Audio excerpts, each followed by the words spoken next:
Graça e paz, irmãos. Vamos abrir a palavra de Deus lá em Tiago, capítulo 2, versículo 14 ao versículo 26.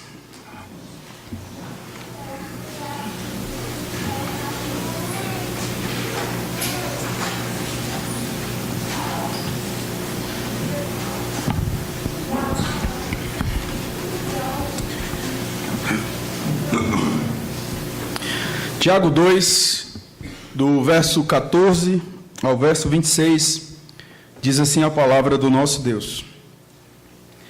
Meus irmãos, qual é o proveito se alguém disser que tem fé, mas não tiver obras? Pode acaso semelhante fé salvá-lo?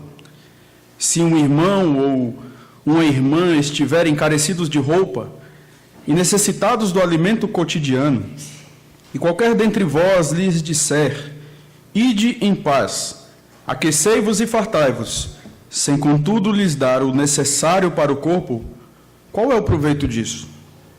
Assim também, a fé, se não tiver obras, por si só, está morta.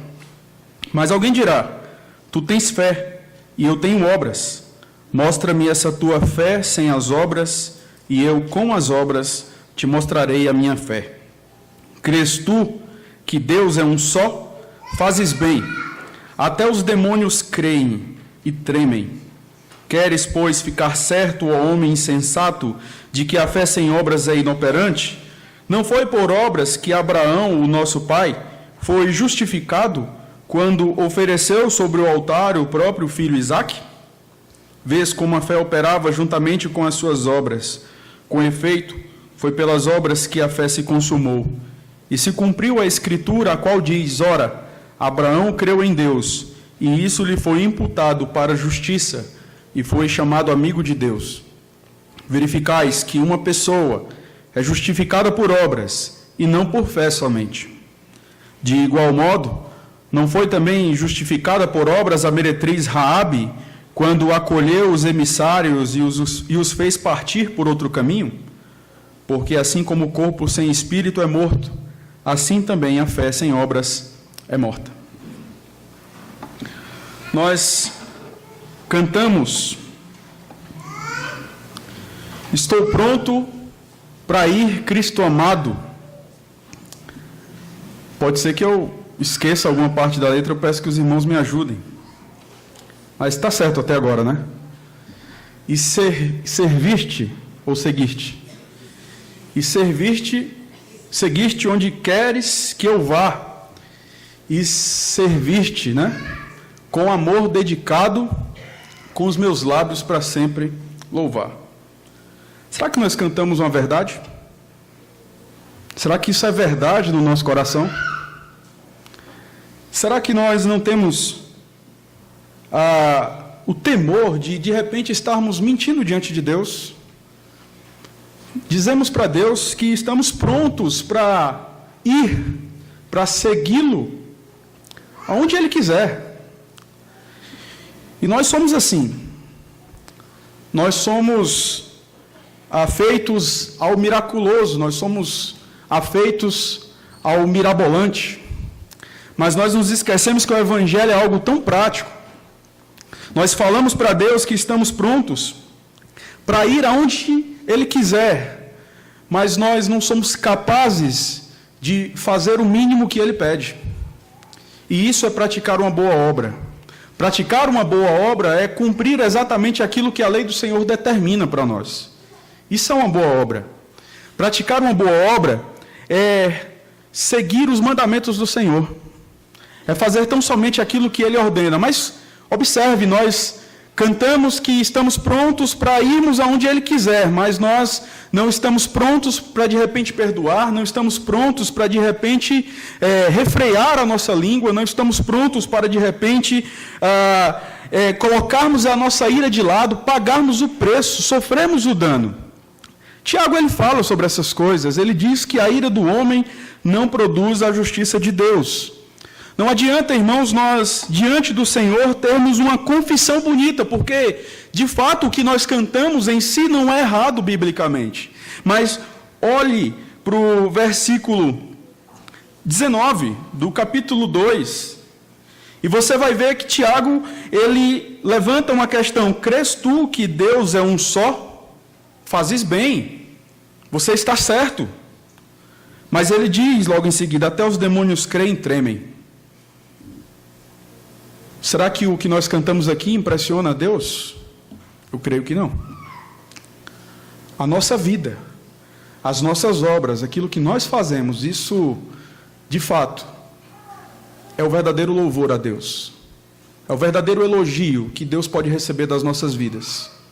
E muitas vezes, nós estamos professando uma teologia correta, mas a nossa vida, a nossa prática, ela caminha totalmente contrária a isso. E o que o Tiago diz é que a minha fé, uma vez que ela não vem acompanhada de obras, ela é como a fé dos demônios. Ou melhor, a fé dos demônios aqui, ela é de certa forma superior à fé dos hipócritas. Não estou falando da fé dos cristãos, mas dos hipócritas, porque eles tremem. Ao passo que o hipócrita não treme diante de Deus. Ele não se importa em mentir para Deus. Mas Deus conhece o nosso coração. Então, irmãos, vamos orar e pedir a Deus que fale aos nossos corações, que ilumine o nosso entendimento e que aplique a sua palavra aos nossos corações nesta noite. Mais uma vez, eu convido você a orarmos. Santo Deus, mais uma vez nós oramos diante de Ti.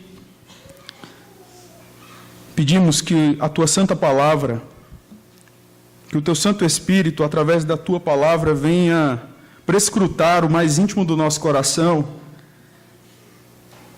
sondando motivações, intentos. Pedimos que o Senhor tenha misericórdia de nós, Pai.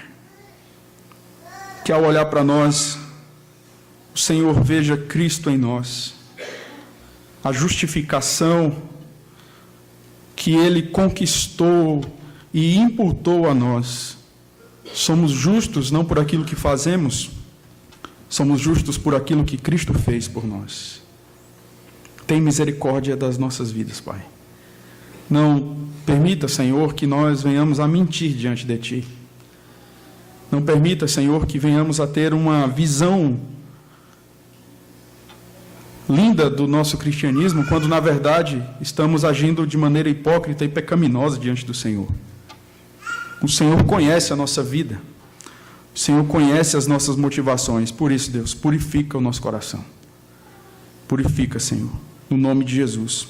Amém. Eu quero relembrar os irmãos que Tiago, ele escreve essa carta com dois propósitos. O primeiro deles era confortar os seus leitores que estavam passando por tribulações. Nós vimos que durante todo o primeiro capítulo, ele se preocupa em consolar os seus leitores, ao passo que também ele não se exime de admoestar os seus leitores, exortar os seus leitores, para que eles cumpram a palavra de Deus. Eles estavam sendo perseguidos, vale lembrar que eles eram os crentes da dispersão, eles estavam fora dos limites de Israel. Alguns historiadores vão dizer que por conta de uma perseguição decorrente da morte de Estevão, eles estavam passando por provações relacionadas à enfermidade, problemas financeiros, injustiça em relação a patrões que estavam oprimindo essas pessoas. Era uma igreja que, de fato, precisava de consolo, mas era uma igreja que também precisava de instrução. E esse é o segundo propósito com que Tiago escreve àquela igreja. O propósito de corrigir algumas deficiências da fé e da prática daqueles irmãos. Nós não podemos nos esquecer que alguns daqueles irmãos, eles não estavam sabendo lidar com as tribulações. Eles não estavam sabendo enfrentar as tribulações com motivo de alegria. Por isso que Tiago diz que eles devem encarar as provas com motivo de grande alegria, porque de fato a aprovação vai trazer maturidade. Eles não estavam pedindo a Deus sabedoria, eles estavam atribuindo a Deus as dificuldades, as tentações que eles estavam sofrendo, eles estavam então duvidando da bondade de Deus, eles estavam fazendo acepção de pessoas, eles estavam falando mal uns dos outros, eles estavam se relacionando com o mundo de uma maneira errada. Por isso que ele diz que aquele que se constitui como amigo do mundo, ao mesmo tempo se constitui como inimigo de Deus. Havia uma compreensão equivocada a respeito da lei para aquelas pessoas. O simples ato de ouvir a lei era suficiente para torná-los cristãos diante do Senhor. É por isso que Tiago diz: não sejam só ouvintes, mas praticantes da palavra. Eles achavam que eram justificados diante de Deus simplesmente porque eles concordavam com fatos históricos relacionados a Jesus. Eu creio em Jesus, eu sei que ele veio, eu sei que ele morreu, eu sei que ele pregou, então isso é suficiente para que eu possa então ser encarado como um cristão. Nós percebemos aqui no versículo 14 do capítulo 2, Tiago, ele inicia a sua argumentação dizendo: meus irmãos, qual é o proveito se alguém disser que tem fé, mas não tiver obras? Pode acaso semelhante fé salvá-lo? A primeira coisa que é importante nós entendermos aqui é que Tiago não está defendendo a salvação pelas obras. Tiago não está defendendo a justificação pelas obras. Eu quero que você olhe o capítulo 1 e o versículo 17 e o versículo 18 mais uma vez, que é importante para a nossa compreensão. E você vai perceber que, especialmente no versículo 18, o ato da salvação, ele iniciou com o querer de Deus. Não foi eu quem quis, mas foi Deus quem quis. Versículo 17 até o versículo 18, fala que toda boa dádiva e todo dom perfeito são lá do alto, descendo do Pai das luzes, em quem não pode existir variação ou sombra de mudança. Tudo que é bom desce do Senhor Deus. A salvação, ela não é nossa. A salvação não diz respeito a nós no sentido de que nós podemos encontrá-la se do céu não descer, se de Deus não vier. E aí ele fala no verso 18, pois, segundo o seu querer, ele nos gerou pela palavra da verdade. Então, Tiago não está defendendo aqui a ideia de salvação pelas obras, ou a ideia de justificação pelas obras. Ele já disse anteriormente que foi Deus quem quis. E se não fosse Deus, não adiantaria. O que fica subentendido para nós é que se Deus não quiser que alguém seja salvo, obviamente não será, porque a ele pertence a salvação. Mas Tiago, ele escreve isso aqui para corrigir exatamente um problema. Aquelas pessoas acreditavam que podiam ter fé, não se esqueçam. Eles eram judeus, eles conheciam a lei, eles conheciam as tradições. Não se esqueça que o judeu tinha muito aquele apego a um amor. Aquele amor, na verdade, ao simples fato de ser judeu. Nós somos a nação de Deus. Nós somos o povo escolhido de Deus. Você vai lembrar que lá em Jonas, quando Deus usa a pregação de Jonas para alcançar os ninivitas, Jonas fica triste, fica revoltado com aquela situação, porque ele não compreende o fato de Deus salvar pessoas perversas, porque ele se achava melhor do que aquelas pessoas. Tiago está escrevendo para pessoas assim, que eram cristãs, muitas delas, mas elas eram imaturas em muitos momentos, a ponto de se acharem melhores, se acharem superiores, acharem que o simples fato de concordar com fatos históricos, de ter uma confissão correta, era o suficiente para que eles tivessem fé verdadeira no Senhor. E aí nós percebemos que Tiago, ele vai então desconstruir essa ideia a partir do verso 15 até o verso 26. O verso-chave aqui, eu diria que é o verso 14, porque é onde ele introduz a questão. Ele fala, mais uma vez eu quero ler com os irmãos: meus irmãos, qual é o proveito se alguém disser que tem fé, mas não tiver obras? Pode acaso semelhante fé salvá-lo? Quando ele fala, pode acaso semelhante fé salvá-lo, ele não está dizendo que não há suficiência na fé. Quando ele fala, pode acaso semelhante fé, ele está falando da fé daquelas pessoas que não têm obras. Da fé falsa daquelas pessoas que dizem, eu tenho fé. Mas se você não tem obras, essa sua fé, ela pode salvá-lo? E essa é a questão de Tiago. E ele vai então trazer essa ideia de a fé, ela precisa ser evidenciada por meio das boas obras. Mas o que é boas obras? A confissão de fé ela nos ajuda nesse sentido. No capítulo 16, na seção 1, a confissão diz que boas obras são somente aquelas que Deus ordena em sua santa palavra, não as que, sem autoridade dela, são aconselhadas pelos homens, movidos de um zelo cego ou sob qualquer outro pretexto de boa intenção. Resumindo, boa obra é aquilo que o Senhor determinou na sua palavra. Simplesmente, se eu amo meu irmão, eu estou fazendo uma boa obra.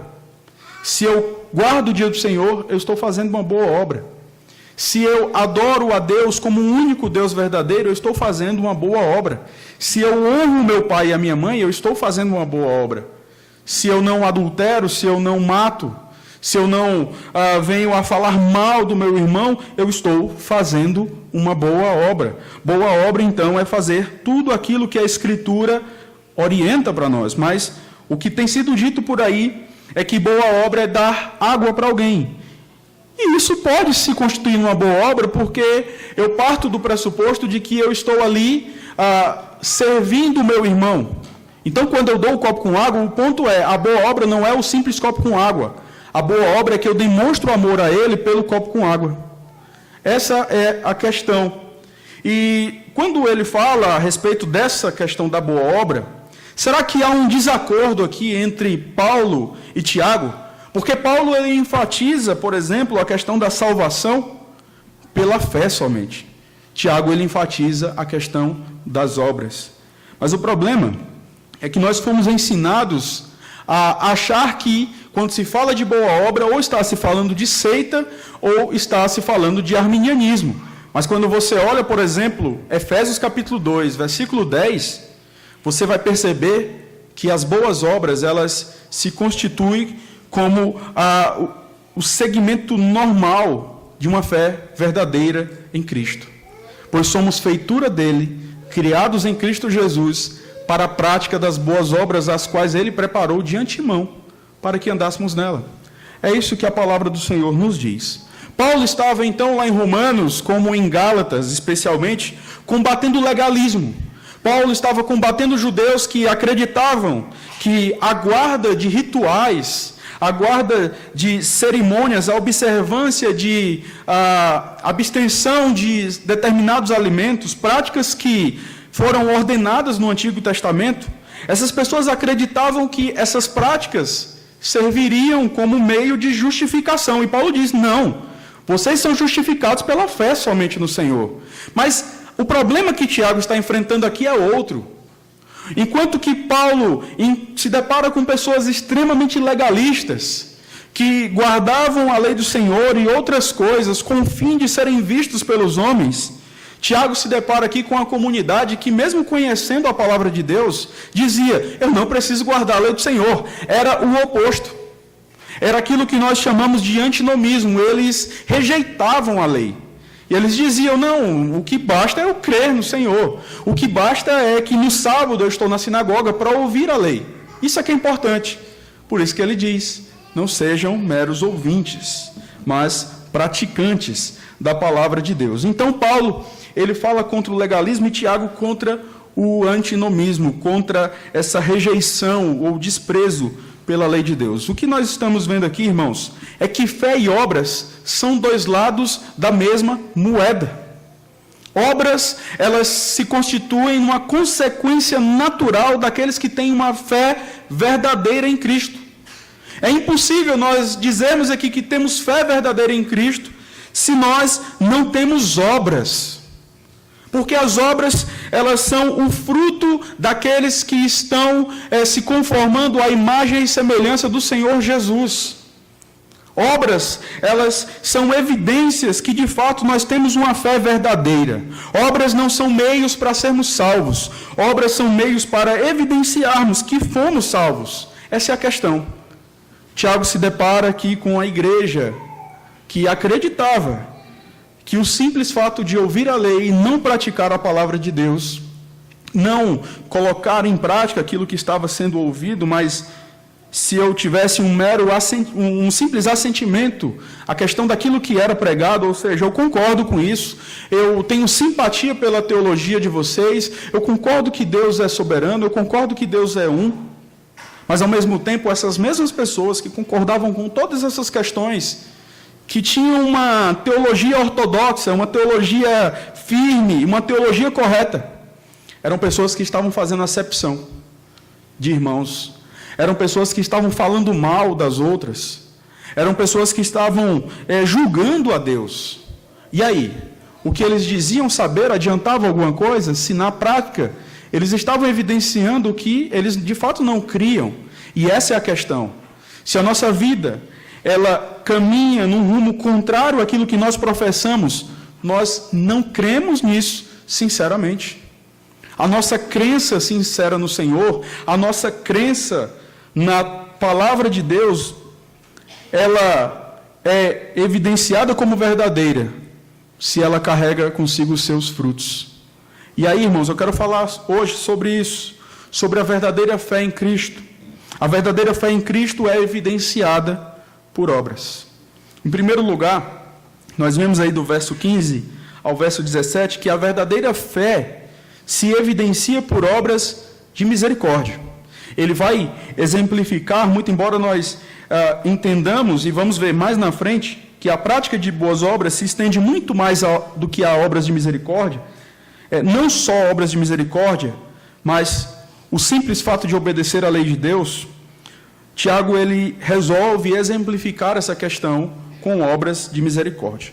E a verdadeira fé, ela se evidencia por obras de misericórdia. Mais uma vez, vamos ler aí o verso 15 ao verso 17. Tiago, ele ilustra essa situação dizendo o seguinte: se um irmão ou uma irmã estiverem carecidos de roupa e necessitados do alimento cotidiano, e qualquer dentre vós lhes disser: ide em paz, aquecei-vos e fartai-vos, sem contudo lhes dar o necessário para o corpo, qual é o proveito disso? Assim também, a fé, se não tiver obras, por si só está morta. Ele inicia falando a respeito de um irmão e uma irmã que estavam carecidos de roupa e estavam carecidos do alimento cotidiano. É interessante essa questão, porque Tiago ele faz questão de mencionar a irmã. E às vezes a gente passa desapercebido a questão da leitura, porque se Tiago ele falasse simplesmente, se um irmão estiver carecido de roupa e necessitado do alimento cotidiano, ficaria implícito que de fato a mulher estava ali. Mas é interessante quando nós olhamos a cultura judaica, a cultura daqueles dias, a mulher ela não era contada. E ela era mais vulnerável a essa situação de sofrer acepção e não ser atendida nas suas necessidades. Por isso que Tiago ele pontua essa questão de uma maneira muito clara. O irmão ou a irmã. E ele vai colocar aqui a carência dos irmãos pobres, desses irmãos pobres, se manifestando em duas coisas básicas da vida. Primeiro, carência de roupas. Essa expressão carências de roupas aqui traz a ideia de uma nudez plena ou parcial. Eles, de fato, não tinham roupa suficiente para se cobrir. Alguns pobres naquela época, e não é diferente de hoje, eles tinham apenas uma capa que servia para que eles pudessem se abrigar no frio. Mas a segunda questão que ele coloca aqui, a segunda necessidade, é a falta de comida diária. E isso aponta para a realidade daqueles dias, onde muitos estavam passando de fato por necessidade, pelo fato das perseguições. Os cristãos, eles não eram benquistos naqueles dias. Eles eram vistos como pessoas contrárias ao governo, porque pregavam o único Senhor. Eles eram vistos como estranhos, porque eles defendiam a ceia, por exemplo, que tinha a ver com o participar do corpo e do sangue. Alguns historiadores dizem, Justo Gonzalez, por exemplo, fala que alguns pensavam que os cristãos eram canibais, porque eles comiam literalmente o corpo e bebiam literalmente o sangue. Então eles passavam necessidade, não arranjavam emprego de maneira tão fácil. E aí você lembra que lá em Atos capítulo 6, do versículo 1 ao versículo 2, os apóstolos eles constituem os diáconos com esse propósito de sanar essa questão. Ora, naqueles dias, multiplicando-se o número dos discípulos, houve murmuração dos helenistas contra os hebreus, porque as viúvas deles estavam sendo esquecidas na distribuição diária. Então, os 12 convocaram a comunidade dos discípulos e disseram: não é razoável que nós abandonemos a palavra de Deus para servir às mesas. Apenas para mencionarmos aqui a importância de atender aos pobres, especialmente aos da família da fé, conforme nós vemos em Gálatas 6:10. No Antigo Testamento, nós percebemos, isso é para nós percebermos aqui, que Tiago ele não está trazendo algo novo. Ele está ou replicando aquilo que foi pregado no Antigo Testamento, ou ele está replicando aquilo que o próprio Senhor Jesus disse. Em Ezequiel, capítulo 18, versículo 5, e no versículo 7, Tiago ele diz: sendo, pois, o homem justo e fazendo juízo e justiça. Versículo 7, não oprimindo a ninguém, ornando ao dever a coisa penhorada, não roubando, dando seu pão ao faminto e cobrindo ao nu com vestes. No Novo Testamento, em Lucas 3, versículo 11, respondeu-lhe Jesus: quem tiver 2 túnicas, reparta com quem não tem, e quem tiver comida, faça o mesmo. O ensino que Tiago está trazendo aqui não é um ensino novo. De fato, atender à necessidade dos pobres, de fato, olhar para aqueles que têm necessidade, é um mandamento do Senhor. Porque ao fazermos isso, nós estamos imitando o Deus que providencia o bem, que providencia a sustentabilidade dos homens, inclusive dos homens maus. E nós sabemos que as boas obras, elas não se restringem à igreja, ainda que a prioridade nossa é a igreja, conforme Gálatas 6, versículo 10. Mas o verso continua, 16, versículo 16, ele diz: e qualquer dentre vós lhe disser, ide em paz, aquecei-vos e fartai-vos, sem contudo lhes dar o necessário para o corpo, qual é o proveito disso? Assim também a fé, se não tiver obras, por si só está morta. Qualquer dentre vós lhe disser. Tiago, ele coloca essa questão para dizer, para que aquelas pessoas entendam, é com você que eu estou falando, qualquer dentre vós. Porque de repente eles poderiam pensar, mas isso não vai acontecer comigo? Mas eu faço isso, eu já faço aquilo outro, qualquer dentre vós. É possível nós cairmos nesta questão. Tiago pergunta, qual é o proveito de falar coisas boas para os necessitados, se não há uma disposição de coração para sanar os problemas do irmão? E eis o grande erro de muitos de nós, é acreditarmos que o cristianismo, ele simplesmente se preocupa com a alma, simplesmente se preocupa com o destino da nossa alma, sendo que Cristo na cruz, ele veio para nos resgatar, obviamente, do inferno. Ele veio, obviamente, com essa prioridade de fato, nos livrar da ira de Deus. Mas a redenção, irmãos, ela abarca não só o aspecto espiritual, mas abarca também o aspecto físico. Porque você vai lembrar que houve um tempo em que o homem fisicamente estava na terra. Ele gozava das benesses de Deus, ele gozava das bênçãos do Senhor. A redenção de Cristo é uma ação onde ele, então, restaura. Obviamente que não de maneira completa, isso vai acontecer no consumar dos séculos, na consumação dos séculos. Mas ele restaura também essa questão da integridade física. Não é só uma redenção espiritual, mas é uma redenção do corpo. E isso aqui não tem nada a ver com teologia da missão integral, que diz que a pregação do Evangelho é dar um prato de comida. Não, a pregação do Evangelho é palavra de Deus. Mas nós não podemos nos esquecer que fomos convocados por Deus para atender também a necessidade dos pobres. Vamos pregar o Evangelho e vamos atender a necessidade daqueles que estão à nossa volta. Jesus, ele não negligenciou atender as necessidades físicas daqueles que surgiram em seu caminho.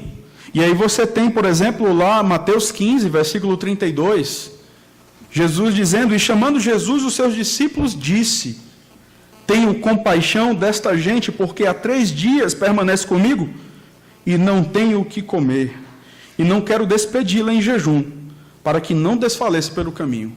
Então Jesus, ele demonstrou essa questão, ele pregava o Evangelho, mas ele se importava também com essa questão física, e ele atendeu. É óbvio que os milagres de Cristo tinham o propósito de proclamar o seu reino, o seu poder, a sua obra redentiva. Mas ele tinha também a intenção de atender às necessidades. E esse é um grande problema, porque quando percebemos aqui Tiago dizendo implicitamente que nós devemos nos preocupar com a necessidade dos pobres, especialmente os da família da fé, porque isso se constitui numa fé verdadeira, nós percebemos que hoje, já há muito tempo isso acontece, mas o que dizer, por exemplo, do movimento neopentecostal, onde tem sido propagada a teologia da prosperidade, onde as pessoas têm buscado cada vez mais arrancar o dinheiro daqueles que não têm o que comer. Eu não estou falando aqui que essas pessoas são coitadinhas, as que perdem, que elas não têm responsabilidade. Mas estes falsos profetas estão usando o nome de Deus em vão para roubar as pessoas. E muitas vezes essas pessoas que já estão na miséria, se você for parar para pensar, o movimento neopentecostal, ele cresce assustadoramente em meio a contextos bem pobres, bem difíceis. E eles vêm prometendo sonhos, prometendo ilusões, prometendo coisas que Deus não prometeu. Mas o que a palavra de Deus nos diz, no versículo 13, essas pessoas que obviamente não são nem crentes, mas que usam o nome de Deus e deviam atender às necessidades das pessoas e não agem com misericórdia, a palavra de Deus tem algo a dizer para elas. No versículo 13 do capítulo 2, porque o juízo é sem misericórdia para com aquele que não usou de misericórdia. Essas pessoas irão pagar, e sem misericórdia. E como nós vimos hoje em Ezequiel, Deus não vai ligar para o grito dessas pessoas. Um grito de desespero. Mas trazendo para nós agora, você aplicando essa realidade à sua vida, você pode não ter dinheiro, mas você pode ter ideias, você pode ter tempo, você pode utilizar os seus talentos para atender os irmãos em suas necessidades. Não é uma questão de simplesmente botar a mão no bolso e dar uma certa quantia para o irmão e ficar indiferente, mas é envolvimento, é amor. E pode ser que você não tenha, de repente, por conta do seu orçamento ser apertado, você não tenha como tirar do seu bolso para dar a alguém. Mas você pode correr com essa pessoa, você pode ajudá-la de alguma forma, você pode se disponibilizar, você pode viver ali o amor de Deus por aquela pessoa, buscando de alguma forma sanar os problemas dela. Porque não adianta também você pensar, mas eu ganho tanto e eu posso contribuir com R$1.000 por mês para atender às necessidades das pessoas. E eu reconheço que isso tem o seu valor, mas isso sem um envolvimento com as pessoas, isso é hipocrisia, irmãos. Isso não é amor, isso é assistencialismo. Deus, ele não só nos dá o pão de cada dia, Deus se relaciona conosco. Deus não só nos dá as bênçãos, Deus, ele conduz as nossas vidas. Esteja disposto a dar não só dinheiro, mas tempo para aqueles que precisam. Reorganize sua agenda e inclua, de repente, irmãos necessitados. Faça um plano de ação onde você irá visitar um irmão a cada mês para conhecer e ver como pode ajudá-lo em suas necessidades. Lembre-se que a responsabilidade de visitar os órfãos e as viúvas não é só dos diáconos, não é só dos presbíteros, mas é nossa. Quando você olha no capítulo 2, no capítulo 1, no versículo 27, ele diz que a religião pura e sem mácula para com o nosso Deus e Pai é esta: visitar os órfãos e as viúvas nas suas tribulações. E isso é para todos nós, não é só para mim, é para todos nós. A obra de compaixão é o cumprimento do mandamento de amar o próximo. Então, irmãos, atender o irmão na sua necessidade não é só cumprir uma obrigação, é demonstrar amor. Obviamente é cumprir o mandamento do Senhor. Mas é mais do que isso. Você vai lembrar, quando eu falo mais do que isso, eu falo no sentido do que Tiago fala para nós no versículo 12 do capítulo 2. Falai de tal maneira e de tal maneira procedei como aqueles que hão de ser julgados pela lei da liberdade. É uma obrigação porque é um mandamento, mas ao mesmo tempo é um privilégio, porque eu amo a Deus sobre todas as coisas e amo o próximo. Então, não é pesado para mim poder disponibilizar do meu tempo ou dos meus recursos, sejam eles quais forem, para que eu possa ajudar o meu irmão. Mas a segunda questão que ele coloca aqui é que a verdadeira fé não se evidencia necessariamente numa confissão correta, mas em obras. Olha o versículo 18 e versículo 19. Mas alguém dirá: tu tens fé e eu tenho obras, mostra-me essa tua obra mostra-me essa tua fé sem as obras, e eu com as obras te mostrarei a minha fé. Crês tu que Deus é um só? Fazes bem. Até os demônios creem e tremem. Tiago ele usa agora um recurso que nós chamamos de diatribe. O que é isso? Tiago ele convoca um personagem imaginário e ele argumenta com esse personagem como se ele estivesse ali. Tiago não está falando com alguém especificamente. Alguns estudiosos acreditam que alguns falsos profetas, alguns falsos mestres estavam em meio àquela comunidade propagando mentiras. Nós não temos ainda total convicção para afirmarmos essa questão, mas nós percebemos que Tiago, ele então se utiliza dessa questão, chama um personagem imaginário e ele começa a argumentar com essa pessoa a fim de trazer a sua mensagem ao povo.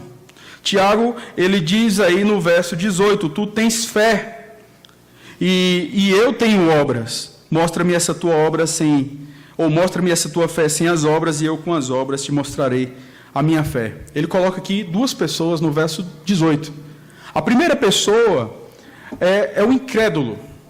Aí sim, é o incrédulo que tem fé. A segunda pessoa é o crente que tem obras. E Tiago conclui que a evidência de uma fé verdadeira são as obras. Mostra-me essa tua fé falsa sem as obras, e eu com as minhas obras mostrarei a minha fé verdadeira. Essa é a ideia de Tiago. Todas as vezes que, na verdade não todas as vezes, desculpa, mas quase todas as vezes no Novo Testamento que essa expressão fé aparece relacionada à questão da salvação, ela aparece atrelada a uma ação. O que Paulo nos diz lá em 1 Tessalonicenses capítulo 1, versículo 3, que aqueles crentes, eles tinham uma fé operosa, uma fé que trabalhava. Não era uma fé estática, mas era uma fé que os movia a atender às necessidades daqueles que chegavam até eles. Interessante você perceber que no versículo 4 de 1 Tessalonicenses 1, Paulo diz, reconhecendo, irmãos amados, a vossa eleição. Ou seja, eu reconheço que vocês são de fato crentes. Porque um dos aspectos que vocês têm é uma fé que trabalha, é uma fé operosa. Obviamente, além do amor abnegado e além da firme esperança na volta de Cristo. E aí no verso 19, aquilo que falamos da confissão, crês tu que Deus é um só? Fazes bem, ou seja, está certo. Mas ele fala, até os demônios creem e tremem. Ele se utiliza de uma declaração de fé que era conhecido naquela época como o Shema. Eles tinham orgulho de falar que eles criam num só Deus. Nós somos uma nação que é monoteísta, nós somos uma nação que serve ao único Deus, o único soberano, o único Senhor. E eles desprezavam os gentios, porque os gentios abraçavam o politeísmo, ou seja, abraçavam a crença em vários deuses. E eu não estou dizendo que os gentios que abraçavam essa ideia, essa crença em vários deuses, eram corretos. Não, com certeza não.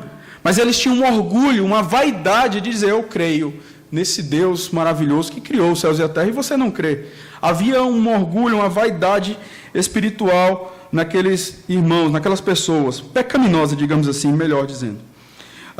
O que João, ele condena, ele diz que isso é um aspecto do mundo, a soberba da vida é um aspecto do mundo.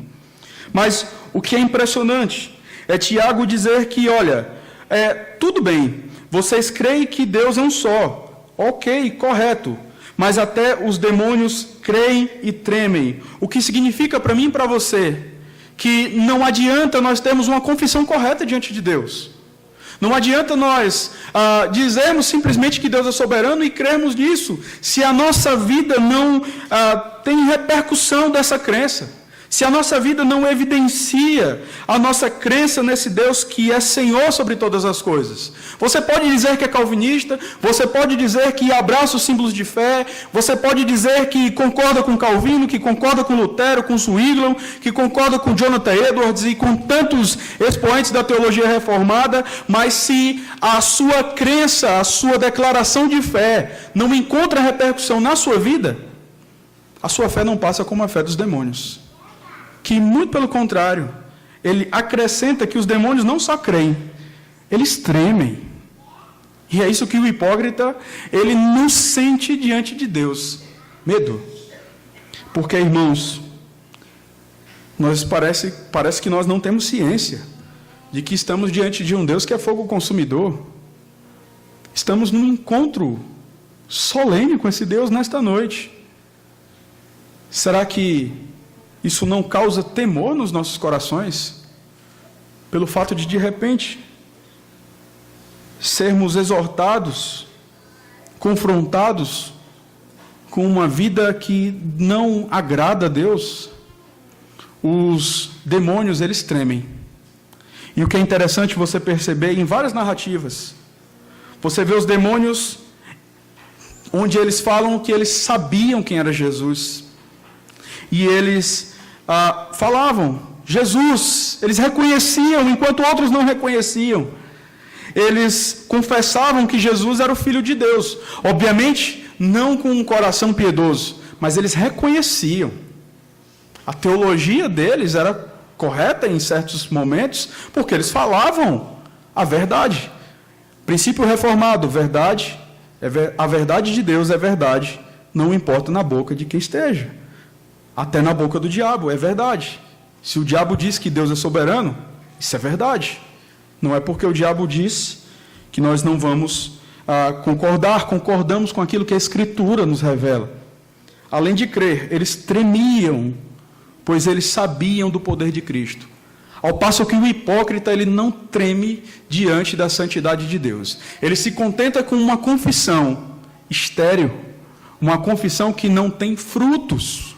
E Tiago está preocupado com essa questão, e ele levanta essa questão, dizendo, olha, se vocês creem em Deus, está tudo bem, que Deus é um só, ok. Mas saibam de uma coisa, se vocês creem nisso, mas não fazem aquilo que Deus ordena, a fé dos demônios, em outras palavras, o que Tiago está querendo dizer, ela é superior à fé de vocês, porque eles pelo menos tremem, ao passo que vocês se comportam de maneira hipócrita, sem perceber diante de quem estão vivendo. João Calvino, ele diz que o diabo treme à menção do nome de Deus, pois reconhece nele o seu juiz e cobrador. Neste sentido, a fé dos demônios, ela é superior à dos hipócritas, como falei, obviamente que não há redenção para os demônios, mas a postura dos hipócritas é de total banalização quanto ao juízo de Deus, ao passo que os demônios, eles tremem.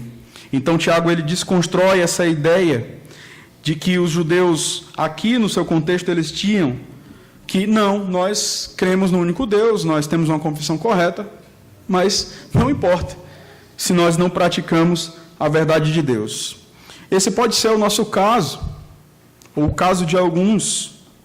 E há um grande perigo, um grande risco, especialmente para os reformados, para os presbiterianos, para nós presbiterianos, simplesmente vivermos das nossas tradições, simplesmente vivermos de mencionar questões históricas. E eu não falo que as menções e a vivência de tradições que são bíblicas são erradas, não são. Na verdade, a crença nessas coisas não são.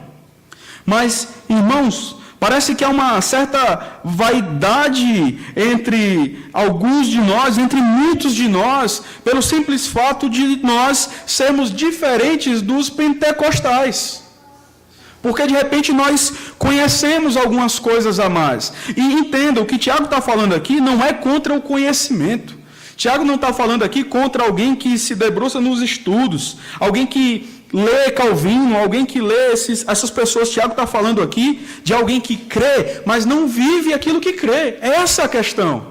E nós precisamos ter o cuidado, irmãos, de olharmos para a nossa vida e avaliarmos se de fato a nossa fé é uma fé verdadeira. Porque muitas pessoas já morreram e foram para o inferno crendo em muito mais coisas, com muito mais conhecimento que nós temos. Porque a fé dessas pessoas era meramente conceitual e não prática. Então, é possível que muitos reformados caminhem para o inferno simplesmente crendo que, pelo fato de saberem o que sabem, de terem um banco de informações, isso é suficiente para salvá-los. E aí um puritano chamado Thomas Watson, ele certa vez disse que muito do conhecimento de um homem pode ser uma tocha que ilumina seu caminho para o inferno. Clame a Deus para que suas práticas sejam equivalentes à sua confissão. Clame a Deus para que a sua vida seja diferente. Clame a Deus para que Cristo possa resplandecer na sua vida. Não se contente. Não se contente em, de repente, ter nascido na igreja. Não se contente em, de repente, ocupar algum cargo. Não se contente com isso. Olhe para a sua vida e se pergunte, será que a minha vida reflete o caráter de Cristo? Será que a minha vida reflete a vontade de Deus? Será que eu estou pronto para seguir ao Senhor onde quer, aonde Ele me enviar, será? E é um desafio, irmãos. Porque se não estamos dispostos a simplesmente fazermos o básico, saiba, não estaremos dispostos a ir aonde Deus mandar. Deus já está mandando a gente ir, e às vezes Deus está mandando a gente ir no irmão. Às vezes Deus está mandando a gente se importar com o outro e orar pelo outro. Às vezes Deus está mandando a gente... Às vezes não, Deus está mandando. Nós temos compromisso com a sua palavra, compromisso com a sua lei, mas nós estamos pensando no extraordinário. Só que isso pode nos matar, irmãos. E eu não creio num cristão verdadeiro que perde a salvação, obviamente. Mas eu creio num falso cristão que tem uma confissão correta, mas que se engana, porque acredita que a sua mera confissão é suficiente para levá-lo para o céu. Pode, acaso, semelhante fé salvá-lo? É isso que Tiago diz no verso 14. O que sabemos sempre mudará o que somos e o que fazemos, se de fato compreendemos verdadeiramente. A terceira questão, que Tiago levanta aqui, é que a verdadeira fé, ela é evidenciada pela obediência. A verdadeira fé, ela é evidenciada por obras de misericórdia, que é a obediência. A verdadeira fé não necessariamente é evidenciada por uma confissão correta, mas por obras, que é a obediência. Mas a verdadeira fé também é evidenciada pela obediência, simplesmente pela obediência. Versículo 20, ele continua naquilo que nós chamamos de diatribe, e do versículo 20 ao 26, ele diz: queres, pois, ficar certo, ó homem insensato, de que a fé sem as obras é inoperante? não foi por obras que Abraão, o nosso pai, foi justificado quando ofereceu sobre o altar o próprio filho Isaque? Vês como a fé operava juntamente com as suas obras. Com efeito, foi pelas obras que a fé se consumou, e se cumpriu a Escritura, a qual diz: ora, Abraão creu em Deus, e isso lhe foi imputado para a justiça, e foi chamado amigo de Deus. Verificais que uma pessoa é justificada por obras, e não por fé somente. De igual modo, não foi também justificada por obras a meretriz Raabe, quando acolheu os emissários e os fez partir por outro caminho? Porque assim como o corpo sem espírito é morto, assim também a fé sem obras é morta. Tiago, ele menciona aqui dois personagens que os seus leitores conheciam muito bem. Ele vai falar sobre Abraão e ele vai falar sobre Raabe. Primeiro, no caso de Abraão, nós sabemos que Tiago, ele menciona aqui aquele evento onde ele oferece o seu filho como sacrifício. Interessante nós percebermos esta questão. Em decorrência deste evento, Deus jurou abençoar Abraão. Se você for lá no capítulo 22 de Gênesis, no versículo 18, a palavra de Deus diz: após este evento, onde Abraão oferece o seu próprio filho, a palavra de Deus diz: nela serão benditas todas as nações da terra, porquanto obedecestes à minha voz. Uma referência àquilo que Abraão havia feito ao oferecer o seu próprio filho. Tiago considera a obediência de Abraão obras. Aquilo que nós vimos, o que nos faz compreender aqui que prática de boas obras é muito mais do que obras de misericórdia. É obediência. É fazer aquilo que o Senhor ordena. Mais uma vez eu chamo sua atenção para o verso 21. E nós percebemos aí que não foi por obras que Abraão, o nosso pai, foi justificado quando ofereceu sobre o altar o próprio filho Isaque. Esse versículo mal interpretado, ele soa como que Tiago estivesse dizendo que a salvação é por obras e não pela fé. Mais uma vez, será que Tiago está querendo contradizer Paulo? E aí Paulo, lá em Romanos, nós temos que construir com alguns textos, porque de fato esse texto não é um texto tão simples, não foi à toa que Lutero não aceitou com tanta facilidade assim este livro, especialmente quando se deparou com esse texto. Romanos capítulo 4, versículo 2, a palavra de Deus diz: se Abraão foi justificado por obras, tem de que se gloriar, porém não diante de Deus. De acordo com Paulo, irmãos, Abraão ele foi justificado pela fé diante de Deus bem antes de oferecer Isaque no altar. Não foi o fato de oferecer Isaque que justificou a Abraão. Você vai notar que antes deste evento, no capítulo 15, do versículo 1 ao versículo 6, especialmente no versículo 6, a palavra de Deus diz que ele creu no Senhor e isso lhe foi imputado para justiça. Ou seja, Abraão foi justificado pelas obras ou Abraão foi justificado pela fé? Abraão foi justificado pela fé. Ele creu no Senhor e isso lhe foi imputado para a justiça. Paulo entende isso. E em Gálatas 3, versículo 6, Paulo diz que é o caso de Abraão, que creu em Deus, e isso lhe foi imputado para a justiça. O que ocorre aqui, e o que Tiago fala, é que através da obra de Abraão, a fé dele se consumou. A fé que ele havia professado no capítulo 15. Agora, capítulos mais para frente, especialmente no 19, ele vai consumar a sua fé. Ele vai evidenciar através daquela obra de obediência que de fato a sua fé era uma fé verdadeira. Olha o que diz o verso 22 do capítulo 2. Vês como a fé operava juntamente com as suas obras, com efeito. Foi pelas obras que a fé se consumou. E aí você vai agora para o verso 24, que talvez é um dos versos mais difíceis ainda nessa questão, quando Abraão ele diz, ou quando o Tiago diz: verificais que uma pessoa é justificada por obras e não por fé somente. Tiago parece confrontar o ensino de Paulo em relação à salvação pela graça somente, mas é só aparência.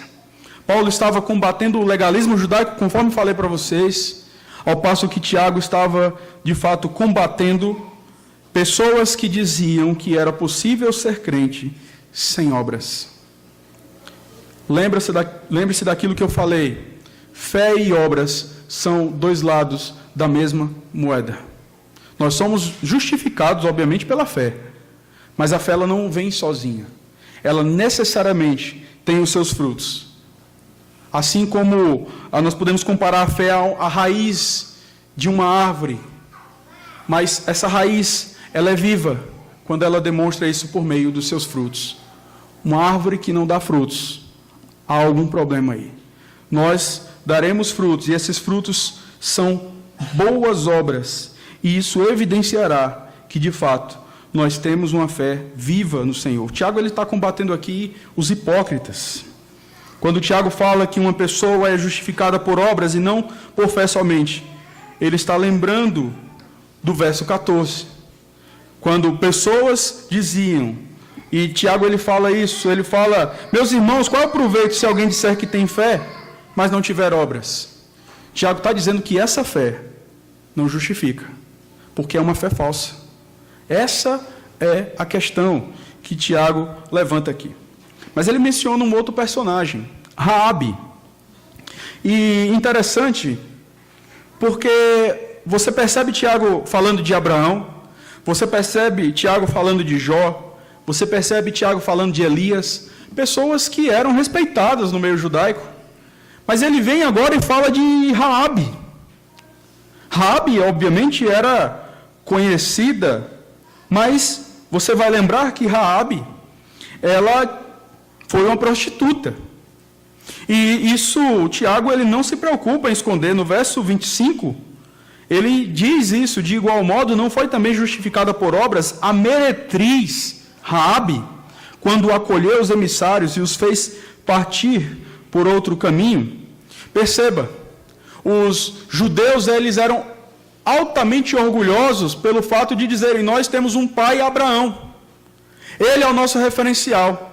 E aí, Tiago pega alguém que é totalmente diferente, que foi totalmente diferente em termos de conduta, obviamente que ela foi justificada e ela viveu de maneira diferente, mas ele pega uma pessoa que não era tão exaltada no meio judaico e diz: olha, Abraão, ele necessitou, de fato, evidenciar a sua fé por meio de obras, da mesma forma que Raabe, para que você entenda que não há distinção. Deus não faz distinção entre pessoas. Todos nós, independente de classe, independente de cultura, todos nós somos tratados da mesma forma diante de Deus. Todos nós devemos ter uma fé verdadeira e todos nós devemos evidenciar isso por obras. Não importa se eu sou pastor, não importa se outro é presbítero, não importa. Você que está chegando na igreja agora e conhece o Senhor Jesus salvificamente, você que tem 7 anos, mas é um crente em Cristo, todos nós somos colocados diante de Deus da mesma forma e devemos viver esta fé verdadeira por meio das obras. Somos chamados à responsabilidade. Ele pega essas duas pessoas totalmente diferentes para evidenciar esta questão. Diante de Deus não há acepção de pessoas. E isso tem tudo a ver com o ensino do próprio Senhor Jesus. Em Mateus 21, do verso 31 ao verso 32, a palavra de Deus diz: qual dos dois fez a vontade do Pai? Disseram: o segundo. Declarou-lhes Jesus: em verdade vos digo, que publicanos e meretrizes vos precedem no reino de Deus, porque João veio a vós outros no caminho da justiça, e não acreditastes nele, ao passo que publicanos e meretrizes creram. Vós, porém, mesmo vendo isto, não vos arrependestes, afinal, para acreditardes neles. Cuidado com a vaidade intelectual. Cuidado. Deus, ele vem, obviamente na pessoa de Cristo, se encontrar com a igreja arrependida. Não com uma igreja que vai ter uma entrevista com ele, ainda que a teologia ela seja importante, eu não estou falando que não é. A teologia é muito importante. Mas isso, irmãos, pode nos tornar diante do Senhor indesculpáveis. E se for por questão de informação que seremos levados para o reino dos céus, você vai lembrar que um dia desse nós estávamos pregando em João, e os gnósticos daquela época, eles se vangloriavam disso. Eles diziam que tinham um conhecimento elevado, eles diziam que sabiam os mistérios de Deus, mas eles viviam na prostituição, eles viviam em práticas ilícitas diante da palavra de Deus, e João chama essas pessoas de filhos do diabo. Pode ser que essa seja a realidade de algumas pessoas aqui nesta noite. Diante de Deus não existe neutralidade. Não existe o homem que está se decidindo entre Deus e o diabo. A palavra de Deus coloca duas coisas muito claras para nós. Ou você é filho de Deus, ou você é filho do diabo. E essa é a condição de todos aqueles que estão aqui. Você é filho de quem? Se somos filhos de Deus, evidenciaremos isso por obras justas. Evidenciaremos isso pela obediência à palavra do Senhor. E ele encerra este parágrafo no verso 26, concluindo que, porque assim como o corpo sem espírito é morto, assim também a fé sem obras é morta. Este versículo apenas conclui todo o argumento de Tiago. E aí eu quero mencionar aqui dois homens. Primeiro, Matthew Henry, ele diz que as obras são as companheiras da fé, como o espírito é do corpo. John Hus, ele certa vez disse que onde as obras não são vistas no exterior, a fé não pode estar no interior. Quando a fé e as obras caminham juntas, podemos ter a certeza da salvação. Como está a sua fé nesta noite? Será que você pode dizer que tem uma fé verdadeira em Cristo? Será que você pode dizer com convicção que você tem certeza da sua salvação? Porque você pode perceber na sua vida, você pode perceber nas suas palavras, você pode perceber na sua conduta, você pode perceber nos seus relacionamentos, de fato, frutos da graça soberana de Deus. Será que Deus tenha misericórdia das nossas vidas nesta noite? Vamos orar mais uma vez?